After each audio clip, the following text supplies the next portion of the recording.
What is up, everyone? Pizilla57 here with another monthly trophy update video. And this time I will be going over the games I played and the trophies I earned in March 2019. And funny story I don't know, maybe about a few minutes ago actually.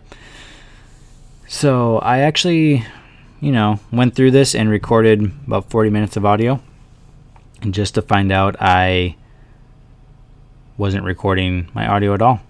The video recorded, but the audio did not. So I'm doing this again. And at the beginning of my last run, I went over this whole spiel about how I didn't think I earned too many trophies this month, and I didn't really know what to expect. Cause I know, like, during the middle part of the month, I wasn't playing as much because I had a whole bunch of going on in real life, and then toward the later third of the month, I had a little bit more time again and was earning some more trophies, and that I wasn't sure what to expect going into this. However, since I just went over this, I do now have a pretty good idea, and I did better than I thought I was going to. I did better than I originally thought going into this, so I was pretty pleased with that.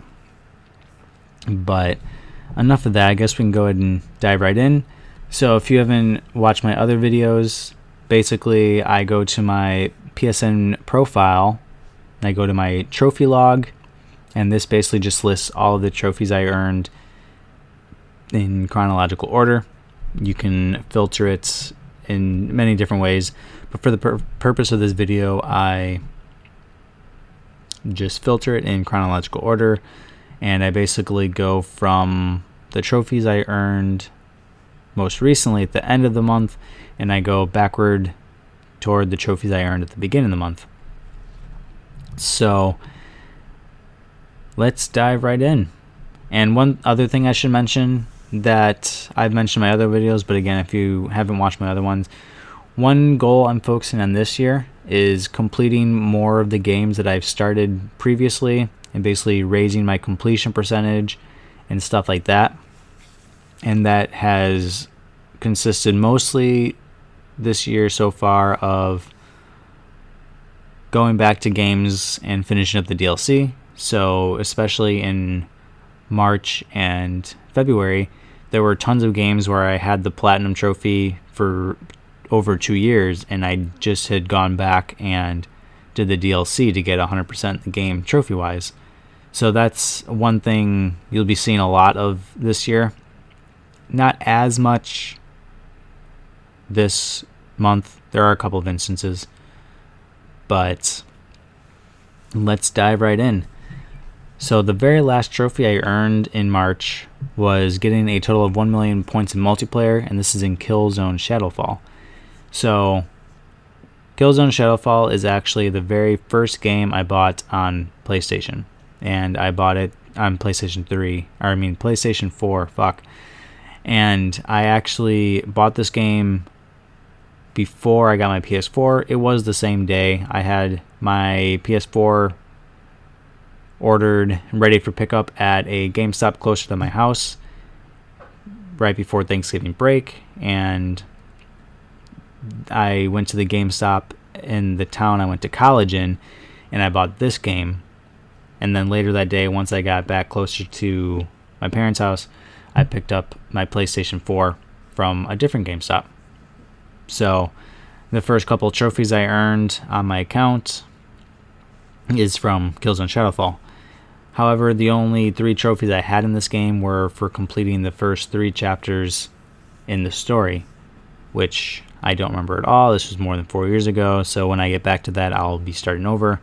However, recently, I've just been going back and doing all of the online trophies, and it is quite the grind. Getting a total of 1 million points in multiplayer, it wasn't that bad. So from when the game released, I want to say, well, I don't know when the game released per se, but I think a few months after it released, they added bots to the game. So basically, you can create your own war zone, and you can fill it with bots. And you can also manipulate the different settings in the match. So there are two main classes, or two main sides, the Helghast and the VSA. So you basically can set it so only Helghast can be, say, scout ability, and only VSA can play as assault abilities. You can have it so there are no guns at all. You can have it so only your team has guns, and the enemy bot team has just a knife and melee, can only melee. So it makes a really nice, convenient way of manipulating this and grinding all of these multiplayer trophies, because like I said, it's such a grind to get this. And I actually finished all of the base game multiplayer trophies. I finished all of the first DLC multiplayer trophies. I finished the last of the base game ones at the very beginning of April, so I'll be talking more about those in the next video. However, I finished all of them now, and the only online trophy I have left is part of the Killzone Shadowfall Intercept co-op DLC, which surprisingly is a little bit better than I was expecting. However, it's not super great. It's nothing mind-blowing. It's nothing innovative or new, really. But overall, it is a little bit better than I was expecting, especially when you're in a party talking and communicating. And like I said, the one online trophy I have left is winning 50 co-op games, which is not necessarily a high amount in my opinion. It's just a way to get people to play it more than they want to. And so yeah, that's the last trophy I have left for all the online ones. But enough about that. Let's actually go through the trophies I got. So yeah, so these three are from the Shadowfall Intercept DLC, and getting 250 kills with a shotgun and with the sniper rifle. Those are both really easy to do. So I was getting 5 brutal melee kills with each of the 4 combat roles. Next is unlock all attachments for all weapons. So this was a little annoying. This is probably the second or third grindiest trophy in the game, and it just basically requires you for getting so many different kills in different ways and with different scopes and explosives and stuff like that with each of the classes. So it took a little bit of time. It wasn't too bad. Like I had a whole bunch of the requirements done, or had made good progress in a lot of them before I actually focused on this trophy. But when I focused on this trophy, it went by fairly quickly, but it still took a little bit of time, and there were a lot of attachments you need to get. So it did take a little while, but not an insane amount of time. So next was 250 kills with the Tactician turret. This is probably the easiest DLC trophy to get, because the Tactician turret is super OP, especially on the small map that my group and I have been playing on. There are 3 super convenient places you can place your turrets, and it basically just melts any of the enemies that come to those spots. So it's super easy to get 250 kills. You can get it in like 3 or 4 games. Next is reach the maximum level for the stealing ability. So the first DLC that dropped for Killzone Shadowfall was the Insurgent DLC, which basically just added a new Insurgent class whose main ability is to basically just being able to hack enemy abilities. Not every ability can be hacked, but like spawn beacons or nano shields and stuff like that you can steal with the Insurgent class. And for the maximum level, you need 400 steals. And what I just mentioned was actually the hacking one, so I should probably talk about the stealing one, which is once enemies are dead and before they respawn, you can go to their dead body and steal their abilities and just whatever abilities they had on them. Because unlike the other classes, like you don't have any useful starting abilities you can use right away with the Insurgent class. Like you have to steal their abilities off dead bodies. So you have to do that 400 times for this trophy, which is quite annoying. And then make a kill with all primary weapons as an Insurgent, and collect 25 online collectibles. Those are both part of the Insurgent DLC. And the collect 25 online collectibles was kind of annoying.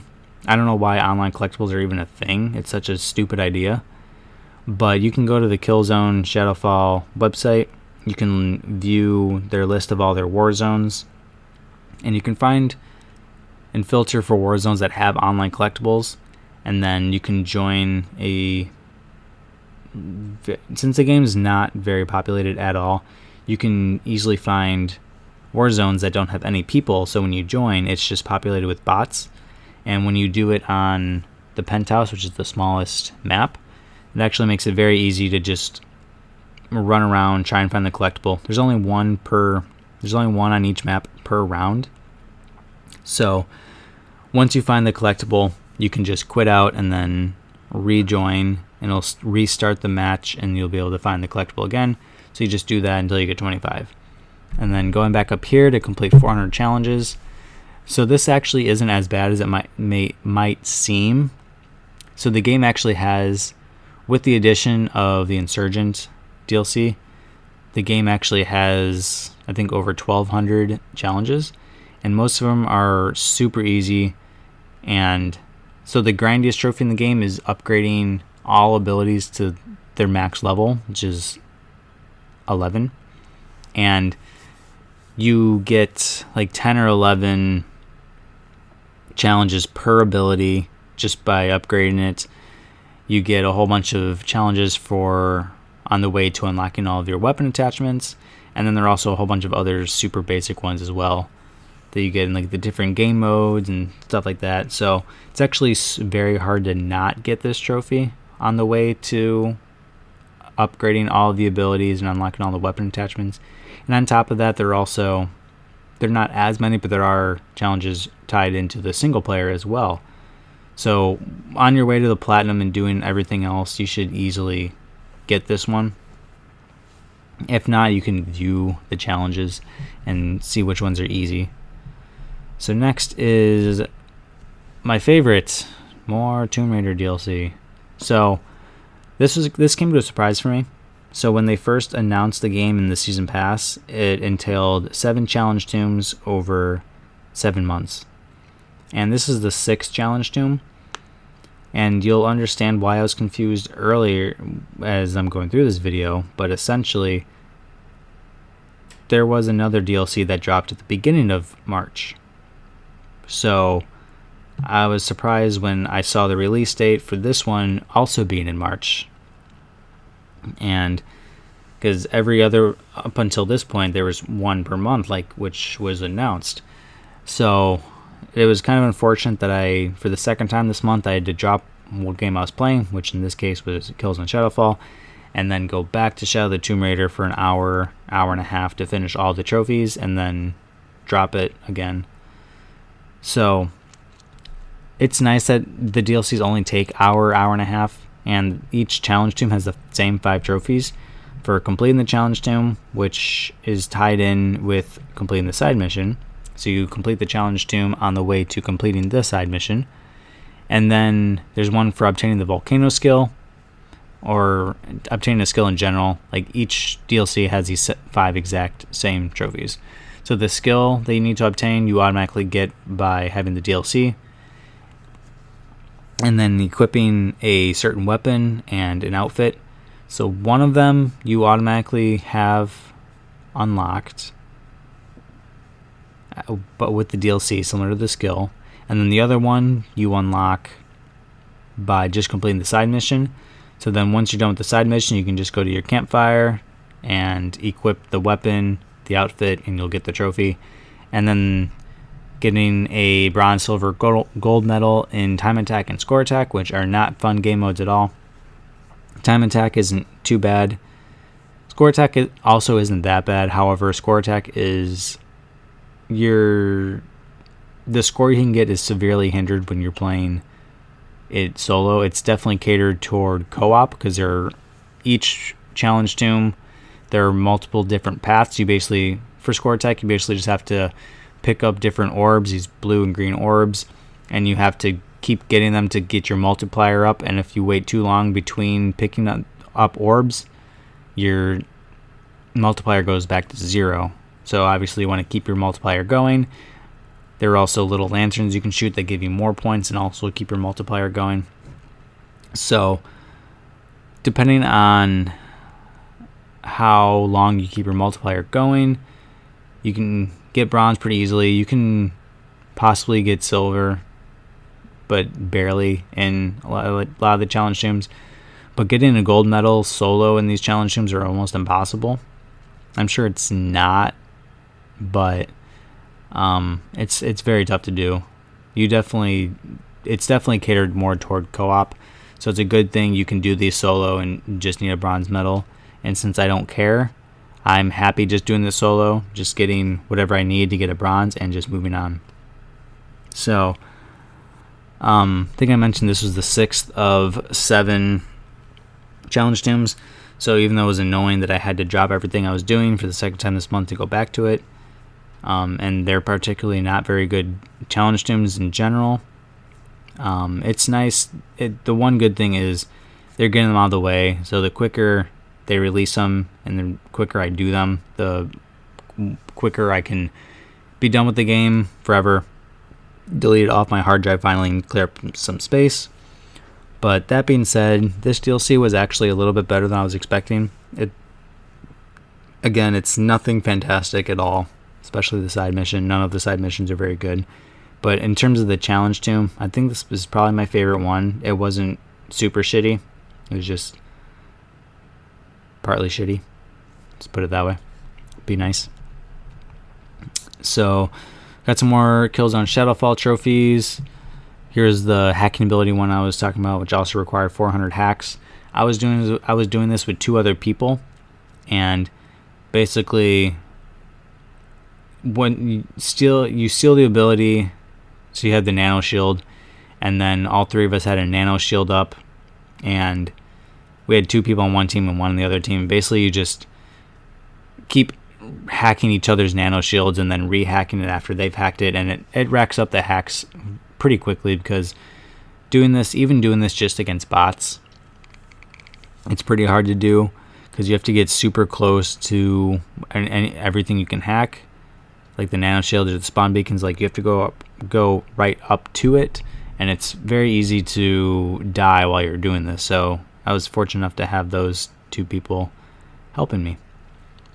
And then, so next is max out any upgradable scout ability, support ability, and assault ability. So obviously you get these on the way to maxing out all abilities.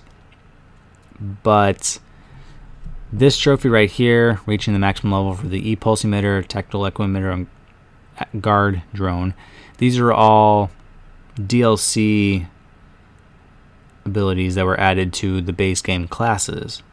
And so obviously there's this trophy right here, but reaching the maximum level for these also unlocks these 3 trophies. So even though I obviously would have gotten these 3 on the way to unlocking all of the maxing out all abilities for the classes, I was just able to get them out of the way a little bit quicker, which was nice. And then complete 200 challenges. That was obviously easy on my way to the 400 challenges one. So next we have completing the new Hitman 2 sniper map in Singapore, I think it is, in multiplayer, which I did this with one of the members of my Discord, Cats. I think the trophy list is pretty much the exact same as the Himmelstein sniper map in the base game Hitman 2. Well, when I say base game, Hitman 2 is a special breed. It's a fantastic game, but it's a special breed. So basically the quote-unquote base game is only like 17 trophies, which are the exact same as Hitman 1, and it's just training stuff, and then everything else are tacked on DLC episodes.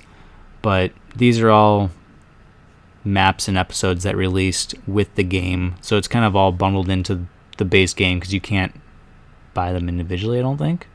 They release separately, and you're able to with Hitman 1, but I don't think they were all released at the same time with Hitman 2. So when I say base game, I mean one of the release episodes. However, this one was a new sniper map that was announced and released. So it was funny, because the night before this dropped and released, Cats actually got the 100% in Hitman 2, and then the next morning this released and he had to go back and do it. So it was really funny, actually. But he's also the person I did this trophy with on the Himmelstein map. So this released, and we went and did the multiplayer one together. I have a whole bunch of Hitman 2 trophies I still need to do, unfortunately, but at least I have the 2 multiplayer trophies out of the way. Next are the first 3 Killzone Shadowfall trophies I earned in more than 4 years, and 2 of them were winning a match and completing a match on every multiplayer map. I've said multiplayer too many times this video already. Winning and completing a match on every multiplayer map, which is really easy to do. Again, with creating your own war zones, like I mentioned with the bots, you can select which maps you want to do. So originally I was able to, I selected the 10 base game maps I needed for the trophy. I was able to quickly go through them. You can set the matches to 2 minutes long so they finish quickly. And then I moved on to the next one. There are 3 you can vote from. So closer to the end, I kind of had to quit out and create another war zone with the maps I needed. But either way, it's quick. And then like 25 kills with each one of the retro weapons. This is one of another Insurgent DLC trophies. So kind of like with the abilities, the DLC added a new weapon to each of the base game classes, and you just had to get 25 kills with each one. So it's super easy peasy. Next are 2 fucktards of a trophy: completing all instances of Genki Holiday and complete all instances of Naughty and Nice. So, as you can tell by the completion percentage, they're very uncommon and easy to do.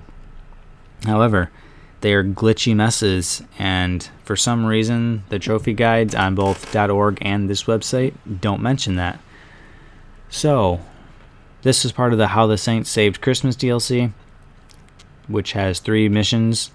You complete the 3 missions, the 3 instances of Genki Holiday and the 3 instances of Naughty and Nice show up on the map. You go to them, you complete them, easy peasy. Not. So, these did not show up on my map when I finished the DLC missions. So after reading online, I decided that I already, as you can see down here, spoiler alert, I got the platinum. And these were the last 2 DLC trophies I needed. So I decided I'll start a new game.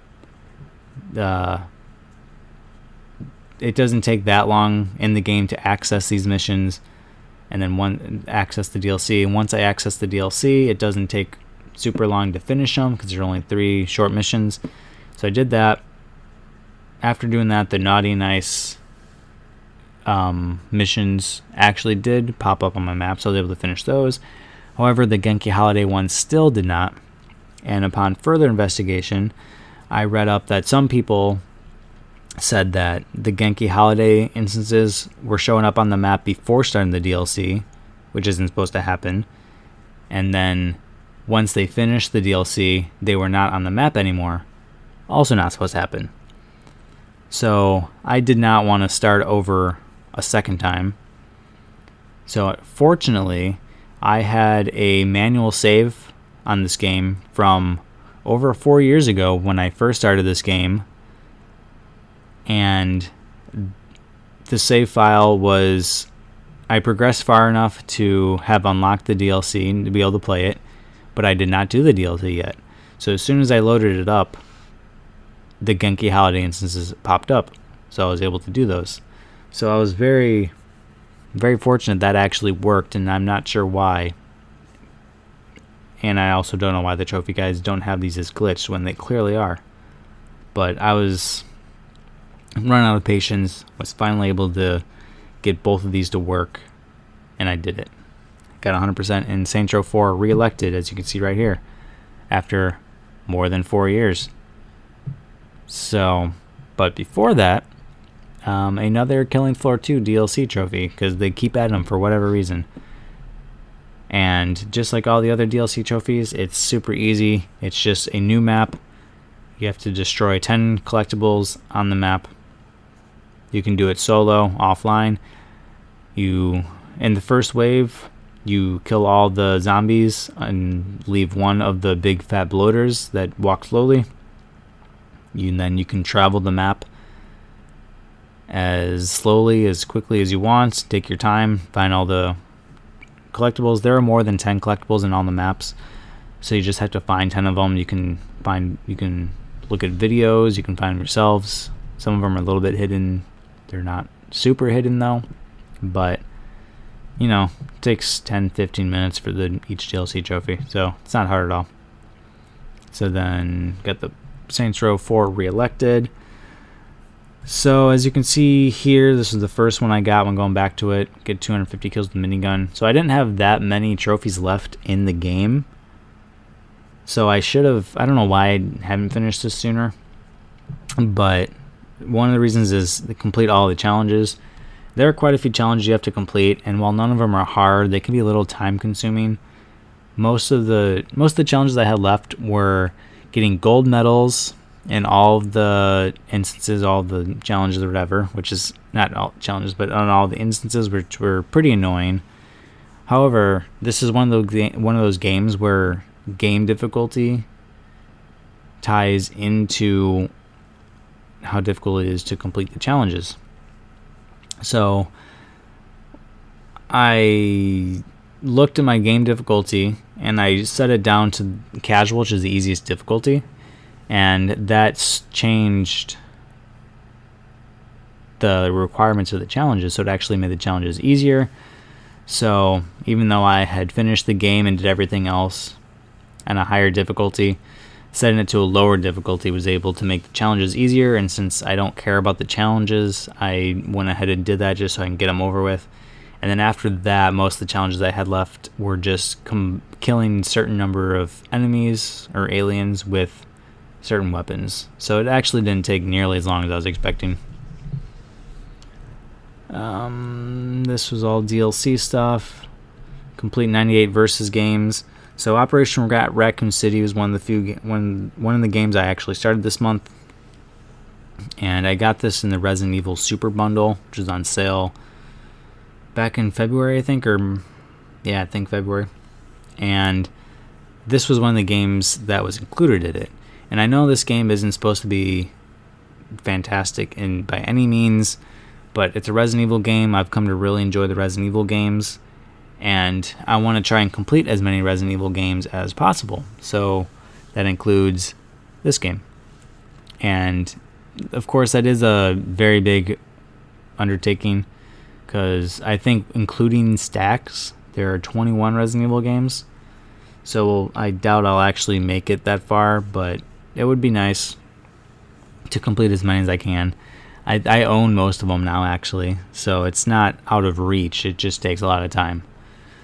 So everything I've done this month in terms of Operation Raccoon City was boosting the online multiplayer trophies, which I will talk about more later on when I've completed more of them. So the highlight of this month, or highlight of March in terms of trophy hunting, was getting the 100% in Dying Light. So as I mentioned earlier, in terms of lot this year, I'm going back to games that I've already had the plat and finished up the DLC. Dying Light is one of those instances. October 2017, I very fittingly got the platinum for Dying Light. And about a year and a half later, here I am doing the DLC. And the DLC, there are 3 very different DLCs. The first one here is part of the Bozak Horde DLC, which is trial based. So there are 20 trials, not all, but they're pretty different from each other.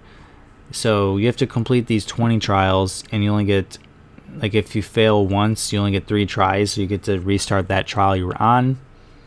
But if you don't complete all 3 trials, or if you don't complete all 20 trials within those 3 attempts, then you fail and you have to restart over. So once you complete all the trials once, you get a bow, and with that you get these challenges to be able to craft different types of arrows. One of those is learning how to craft exploding arrows.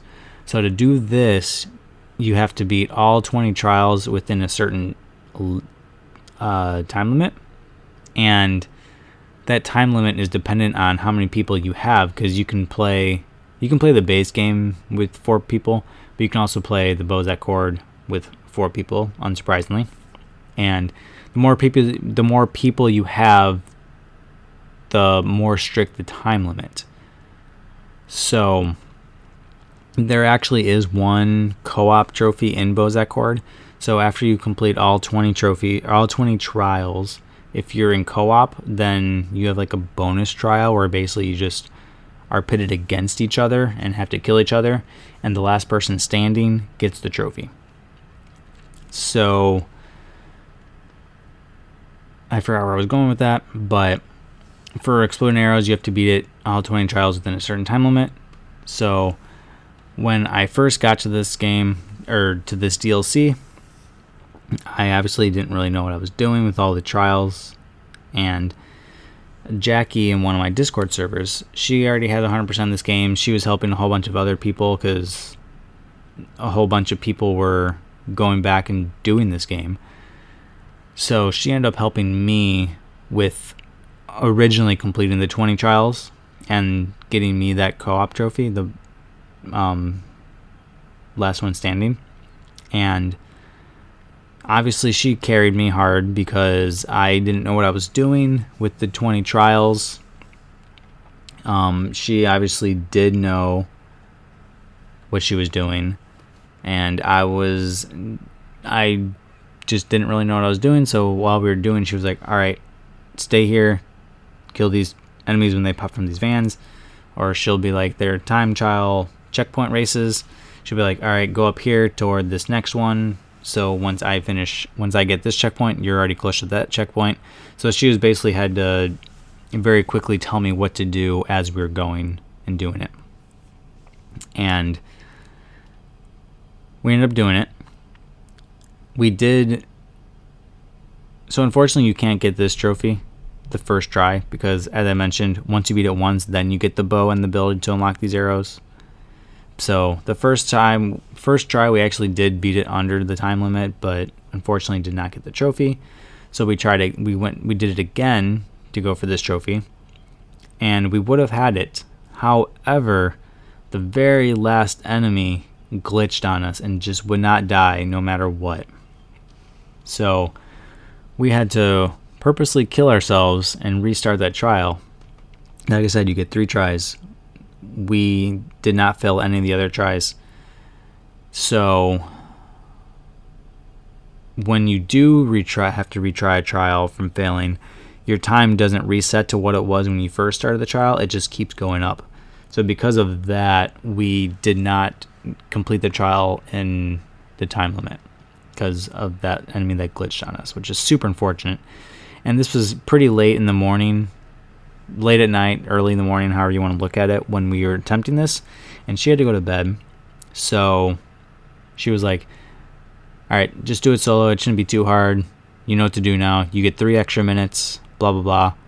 And I was like, well, shit, I didn't know what I was doing, so I didn't think I was going to be able to do this trophy solo. I know talking to other people, he was like, yeah, don't do it solo. Like, it's not worth it. It's going to be much tougher. I'm like, all right, I'll try it solo a few times, get a better feel of the trials. If I'm not really seeing any progress, then I'll ask her again for help. I'm sure she wouldn't mind taking half an hour just doing this. But at that point, I would have been more familiar with the trial, so I would have been more help.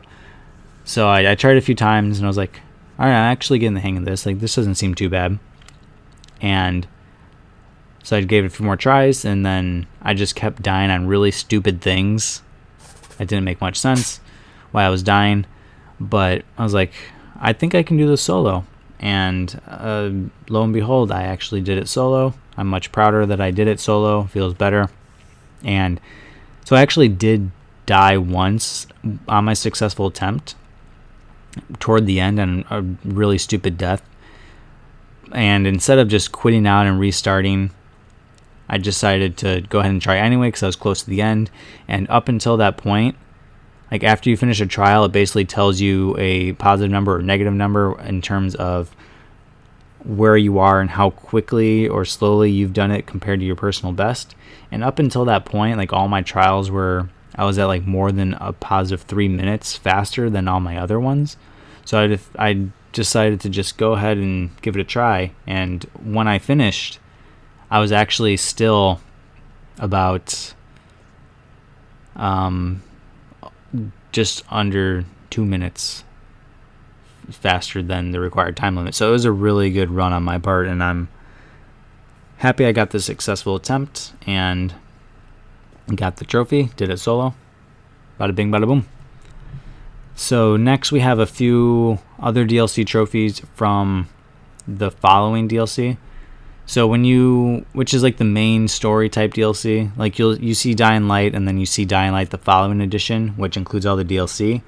And the following edition comes from this DLC, the following, which is a story type DLC where your main character, Kyle Crane, goes to a new area because he and his people have heard that people in this area are immune to the virus that caused the zombie outbreak.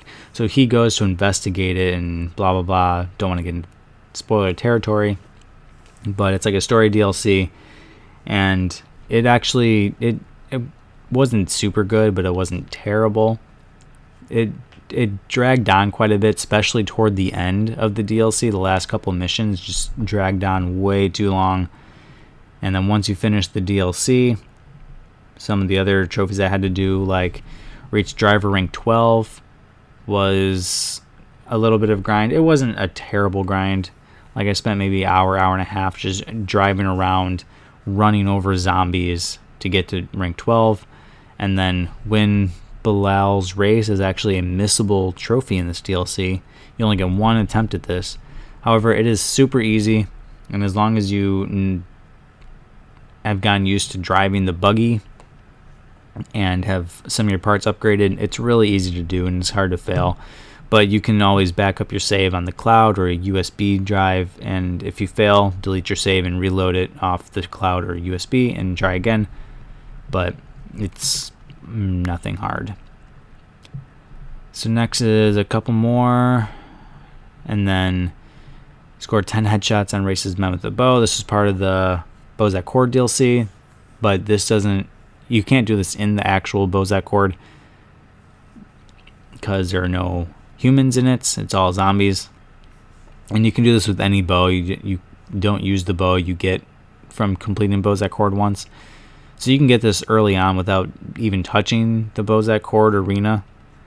So you just have to find races men and just headshot 10 of them with the bow. So it's pretty easy. Next was learning how to craft electric arrows. So again, you can attempt this challenge after you've beaten Bozak Horde once, all the 20 trials once. And this was much easier than the exploding arrows. It was still a little difficult, but to do this, you just have to kill 10 virals with the bow. And so normally when you first start Bozak Horde, you don't have any weapons or anything on you. There is a little bit of a reach around or work around and a glitch where you can start with weapons, and that was one of the reasons why it made Bozak Horde a little bit easier, because you can start with certain weapons, but like it requires starting part of the game or restarting part of the game on a very specific mission, and part of that mission entails dropping all of your items and putting it in a chest, similar to what happens at the beginning of Bozak Horde. But during that cutscene, you're able to like swipe up on the touchpad, drop all of your weapons, all of your things in your inventory, and then when the cutscene ends and you start the fight, you normally don't have any of your items, but it's all on the ground, so you can just pick up everything from the ground.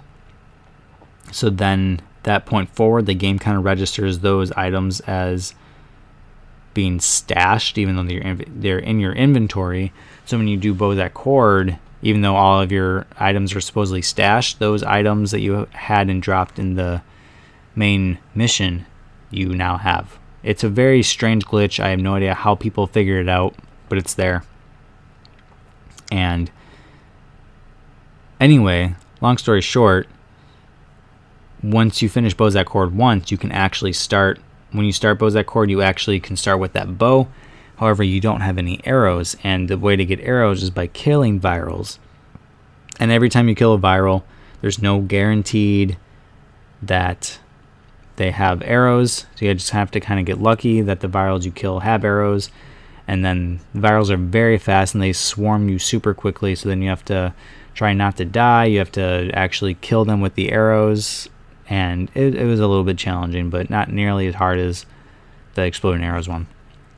So next were the 3 trophies in part of the Parkour Fever DLC. Open 5 GRE chests and quarantine zones was a very easy trophy, and it was actually my 7,000th trophy. But the other 2, as you can see here, they're pretty challenging. Not many people have done them. There are 10 Parkour Fever challenges, and there's a trophy for completing all of them, and then all of them at night, which, yes, you can get them at the same time. As long as you complete all of them at night your first try, you unlock both trophies.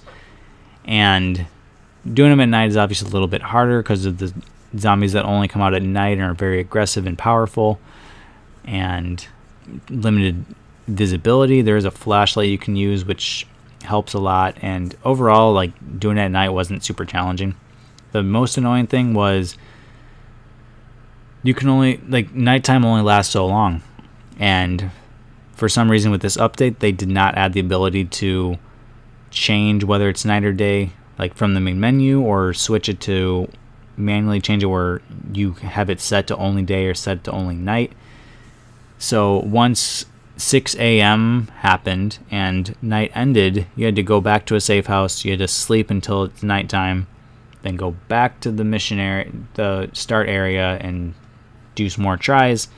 Go back and sleep until it's day again or night again, and that was the most annoying part. But the Parkour Fever challenges themselves were still pretty challenging. There are 10 of them, and after the first few tries, you get the route down, like the general route you need to take, and then after that, it's just executing it, being able to land all of your jumps, because the parkour can be a little wonky in the game. So after that, it was just basically a matter of, do you have the route down, then just ironing out the kinks and getting all of your jumps down and doing it pretty quickly and smoothly. So it didn't take as long as I thought it was going to complete all of those, but it still took quite a bit of work and was pretty annoying and challenging overall. So Dying Light is now 100% and is actually one of my prouder 100%s, because only like 0.53% of people have 100% it in terms of doing all the trophies. And both Bozak Chord and the Parkour Fever challenges were both pretty challenging. So I'm really happy with that 100% and one of my prouder ones. So next is, well, here are the 2 other Bozak Chord ones, and I think way down here, I'm just gonna skip ahead here. Reach the end of the cliff. This was the first story DLC in the following DLC. These 2 were Be the Last Man Standing. That was the co-op one I was talking about, and then just completing all the challenges. Alright, so now I'm done talking about Dying Light. So then I started and completed Wolfenstein 3D, which shout out to Lucas for lending me this game. He knows I'm a big Wolfenstein fan. I've helped try to get him into the Wolfenstein games, and he has enjoyed them. So I was actually a little bit late to the party in terms of playing the Wolfenstein games. So the first thing I should say is the Wolfenstein 3D really has no connection to the new reboots, Machine Games Wolfenstein games, the modern ones. Wolfenstein The New Order came out first, and I think it came out in 2014, and 2016 was when I first played it, and I loved it. I beat it on Xbox One. I have done it 3 times now on PS4/PS3, And then The Old Blood is a prequel. It's not as good, but I still enjoyed it. And Wolfenstein The Old Blood actually has, I don't know if they're exact copy paste, but they have some Wolfenstein 3D-esque levels hidden in them as challenges, basically, or collectibles, which is kind of cool. But Wolfenstein 3D, obviously, it's one of the defining games of the first-person shooter genre, and so it's really cool being able to play this and experience it for the first time in its true form, not outside of Wolfenstein The Old Blood. And it was cool. It did get pretty competitive and long toward the end, because you have to complete, there are 6 different episodes, and each episode has 10 different floors for each one, but I think the 10th one is like a bonus floor, secret floor in each one, so you have to complete 9 floors, with the 9th one being like a boss one. So each floor consists of roaming around, opening these doors, killing Nazis, and trying to find 1 or 2 keys to open up other doors to find the elevator to advance to the next floor. So it's a lot of trial and error, trying to find the keys, find the right way to go, trying not to get lost, because there's no like mini map or overhead map you can bring up on the screen to look at it. You just have to go. So it did get very repetitive toward the end, but overall it still only took like maybe 6 to 8 hours to finish. So again, shout out to Lucas for letting me borrow that. Glad I was able to finish that. It was fun. So next is, as I mentioned earlier, Operation Raccoon City. Down here was the first one I got. So I was very surprised how quickly we got this boost done, because there are a few trophies that you need at least 5 people for. And I found people who had the game and gathered them one day, and then with 1 or 2 days later, I think the next day is what it was, we actually got us all together to do the 5-player trophies. And everything but those trophies can be done with just 1 other player. But there are a few that you need at least 5 players for, which are, let me see if I can find them.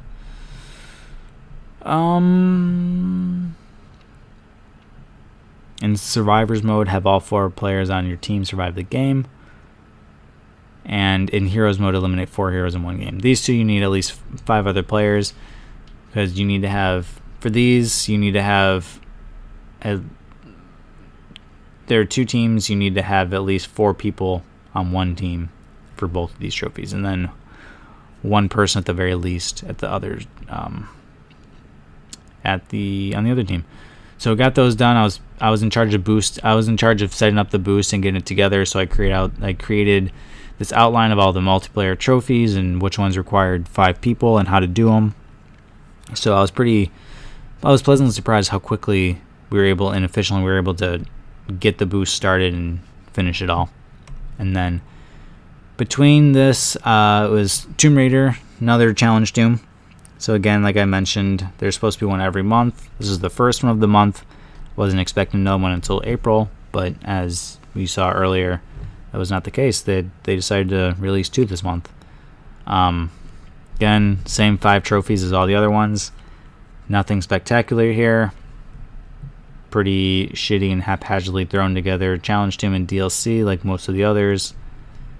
It was somewhat decent compared to a couple of the other ones, but overall quality wasn't very great. And that brings me to the first game I played this month, which is Metro 2033 Redux. As you can see, you're at the Platinum here on March 3rd. And then this was all Metro up until the very first trophy I got this month, which was also from Metro, which is Kill 100 No Solaces. So Metro 2033 was a game and a series. Metro series is a series that I've been wanting to get into for a while now. I've had Metro 2033 and Last Light Redux for a while now. Metro Exodus just dropped. It's a series that always appealed to me. The atmosphere seemed great. It's like a horror-esque atmosphere with some survival elements and stealth elements. So it's a game that really appealed to me. I feel like it was a game that I would enjoy a lot. But if you watch my other video, you will know that I'm very disappointed in how it turned out. So there wasn't much action in this game. There were a couple sections, but this game is more of a walking simulator than it is a first-person shooter most of the time. And the game focuses mostly on the story, which obviously isn't a bad thing. I'm all for focusing, not mainly focusing, but having story elements in these action first-person shooter games. Perfect example is Wolfenstein 2, going back to Wolfenstein. Wolfenstein 2 is my very favorite game from 2017. The game was amazing, and it had the perfect mix of fantastic gameplay, first-person shooter gameplay and mechanics, and and storytelling elements. So obviously it can be done. A lot of these types of games lack story, kind of. It's not very strong. It's not the strong point. But this was kind of the opposite. It's a first-person shooter, and the gameplay was actually lacking. The story was not. They focused more on the story, which I didn't really know going in. So it was a boring game for the most part. It was just walking simulator, which is not what I thought going in. And the game isn't very long, thankfully. It does drag on toward the end, especially the last few sections. And you do need to beat the game twice, which was unfortunate. Once you have to beat it on Spartan mode, and once on survival mode. And so the game also has a difficulty, so this isn't like the strict difficulty of the game. So you can play the game on normal, hard mode, wherever you want. The only really difference is is kind of like the amount of ammo you find, I guess. In survival mode, you have less ammo compared to Spartan mode, and I think Spartan mode, like stealth is made easier and more intuitive in Spartan mode compared to survival mode. That being said, the stealth in this game wasn't very good anyway.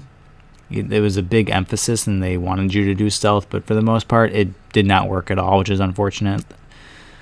But that being said, the game definitely wasn't terrible by any means. It was just very disappointing compared to what I was expecting going in. I had such high hopes, but it also didn't put me off of the series. I do still plan on doing Last Light and Metro Exodus, which I do not own yet. I plan on getting a sale at some point. But since this game kind of put me off of the series, it just put it on the back burner, basically. So I don't have any immediate plans in going back and finishing this series and playing Last Light and Exodus anytime soon. But I do plan on doing it at some point. I heard Last Light and Exodus were miles better than 2033, so I do have that to look forward to. So we'll see when I get to those. But I think that pretty much wraps up this video. This video is actually going on about 50 minutes longer than my last attempt at this, which is surprising. I don't remember. I didn't think I talked that much more this time, but oh well. So if you have any ideas on how to improve this type of video, then feel free to message me on Twitter, tweet at me, leave a comment down below, and I'll read it.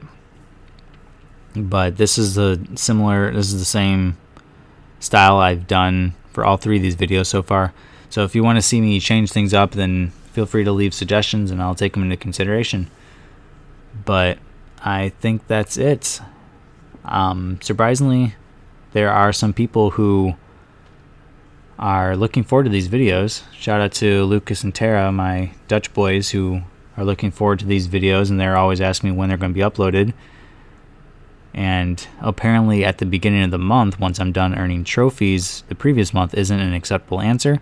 And Tara actually pinged me about when this video is going live while I was recording this. So that wraps it up. So, alright, thanks guys. Until next time, Pizilla out.